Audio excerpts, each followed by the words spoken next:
Hi everyone, it's my time to do my own unboxing.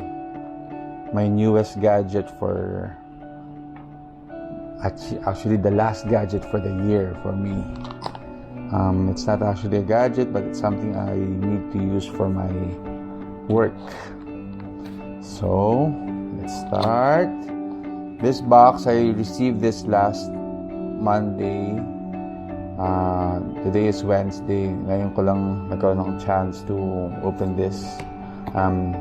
This is all the way from Singapore, and it took them, I think, 6 weeks to send this. I ordered this last November, second week of November.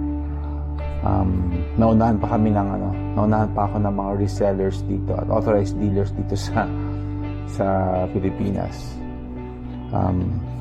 Okay, I'm showing you my newest MacBook Pro. Yay! Oo nga, box pa lang, alam mo nang mabigat siya. This is typical of Apple. Streamlined presentation of their boxes. Very simple lang, but very hefty. Alam mong punong-puno sa loob. But of course, as I will discuss later, talagang mas mabigat talaga siya than the previously issued MacBook Pro 13 inches na M1. M1 ang kanyang chip. Kung si Ericsson magbubukas na ito, dahan-dahan talaga to. Ako minsan kunyari dahan-dahan lang. Pero ako, sirain naman natin na. Wala na patumpik-tumpik.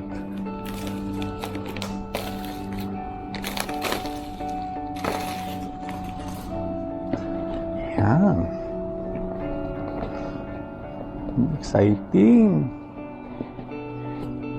Yan ang MacBook. Woohoo! Sige, let's start. Of course, nandito yung the laptop itself. This is the base model for the 14 inches MacBook M1 Pro. Before I discuss the other items in the box, just a little background on why I chose M1 MacBook Pro, not the other models. Several reasons. For the M1, the 2020 versions of the MacBook Air and the MacBook Pro 13 inches, medyo luma na yung design. 2015 pa ito, 16.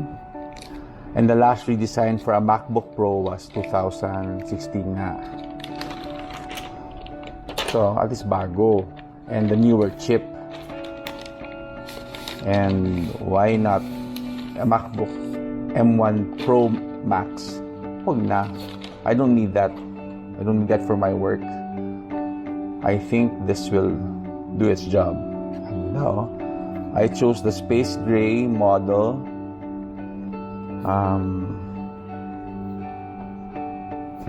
Ang hefty na niya. Tapos it goes back to the old style ng MacBook.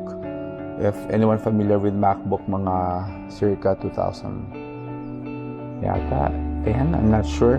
Ganito yun, parang pass round. Very ano siya. Rounded corners.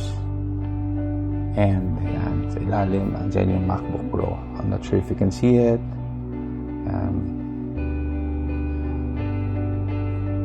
One of the reasons why this is heavier is naglagay na kasi ng mga fans sa loob niya. Okay, ano pa bang laman ng bago buksan yan? Syempre, pakita ko mo yung laman ng box. Ito yung mga instruction manuals. I think nandito rin yung stickers. Ayan, ganda.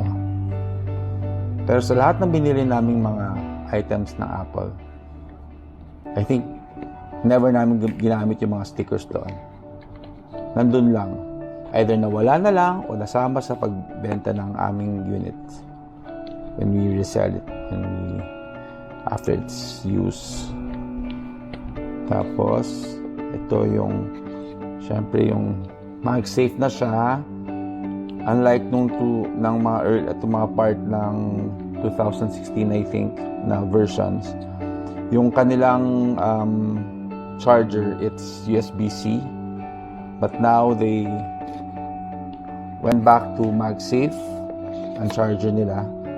So, ito yung, if you're familiar before with MacBook, ito yung pag natitisod ka or natatanggal mo, automatic natatanggal. Parang safety precaution nila na hindi masasama yung buong unit pag nahila siya. So, bumalik sila. And I'm happy with that. And this is the included in the base model na charger. I think for $200 or for 10,000 pesos or 5 to 10,000 pesos. You can upgrade this charger to the fast charger, yung 95 watts. I think this is just 67. Yeah, correct. 67 watts lang siya. Yun.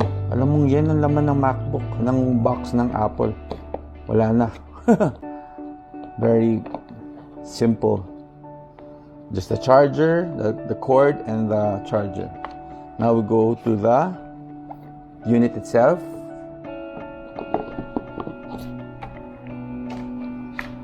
Another reason why I chose this is the different ports available.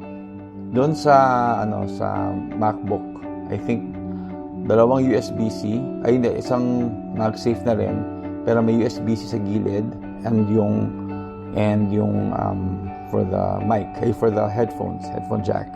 This time, the MagSafe port, 2 Thunderbolt USB-C, the headphone jack, another USB-C na Thunderbolt, but now meron ng HDMI port, and of course, ito yung hinahanap ko na rin is for the SD card. The SD card siya.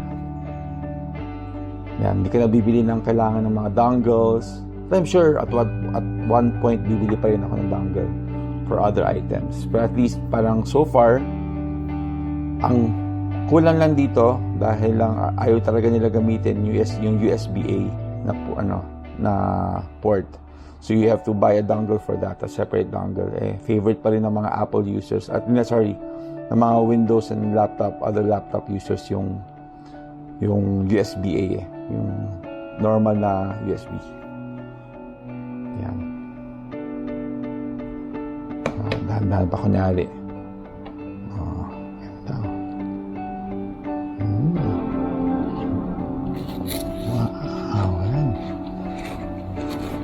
Na proof talaga na we just opened this box. Now wala pa. They said they redesigned in not only the screen, everything else, but the keyboard. Tapos as you can see, meron na ring touch ID dito. Of course, like any other Apple products, hindi ilalagay sa latest nila yung other features tulad ng walang Face ID recognition dito yan. That's just the Touch ID. Ang ganda. This one is already, I think, same panel used for the latest iPad.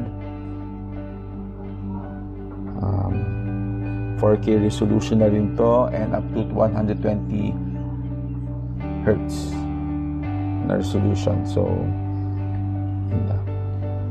ang one of the, if mapapansin nyo, I'm not sure if you can see it. Hindi naman pala halata. But one of the criticisms ng Apple is, ng mga fanboys ng Apple is, nagkaroon ng notch dito. Hindi ko sure kung mapakita ko sa inyo. Hindi rin nakikita masyado eh.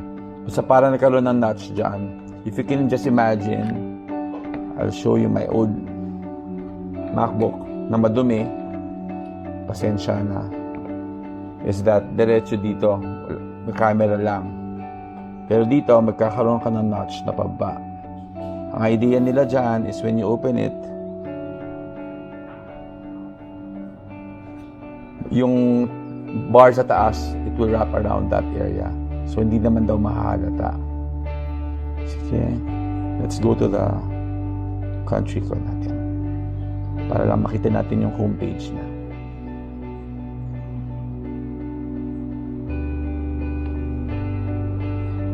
Later na siguro.